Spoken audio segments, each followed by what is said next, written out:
అందరికీ నమస్కారం. చాలా మంది అడుగుతారు యోగాసనాలు ఎంతసేపు చేయాలి అండి అని. యోగాసనాలు మీరు నమ్ముతారో లేదో ఉదయం లేవగానే ఏదో మొక్కుబడిగా ఒక సూర్య నమస్కారాలు చేసి వెళ్ళిపోయే వాళ్ళు, 5 నిమిషాల్లో ఏదో 2 ఆసనాలు వేసి వెళ్ళిపోయే వాళ్ళు చాలా బిజీ అండి, మాకు వేరే పనులు నవ్వు వస్తుంటుంది. ఎందుకంటే నువ్వు చనిపోయినప్పుడు నిన్ను పడుకోబెట్టినప్పుడు నువ్వు ఎంత బిజీయో నీకు అప్పుడు అర్థమవుతుంది.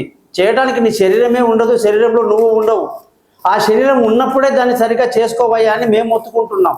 కాబట్టి ఆదరాబాదరాగా 10 నిమిషాలు చేయడం, 15 నిమిషాలు చేయడం అలా కుదరదు. ఆనందకరమైన యోగా ఎప్పుడు కూడా గంట సేపు చేయాలి.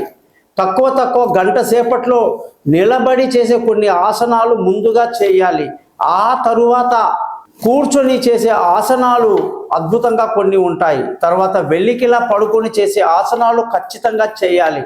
తర్వాత పడుకొని చేసే ఆసనాలు కూడా అద్భుతంగా ఉంటాయన్నమాట. ఇందులో అనేక ఆసనాలు, వాటికి అద్భుతమైనటువంటి పేర్లు, ఆ పేర్లకు తగిన దానివల్ల ప్రయోజనాలు ఆ దేహానికి అందుతాయి. ఆసనాలు వేసేటప్పుడు కూడా తొందరపడిపోయి పరిగెడతా అంటే ఎక్కడికయ్యా నువ్వు పరిగెడతావు? చేయాల్సింది మహా ఆనందమైన యోగాని ఎక్కువసేపు, అంటే మినిమం గంట సేపు మార్నింగ్ లేదా ఈవినింగ్ చేయండి, సంపూర్ణ ఆరోగ్యాన్ని పొందుతారు.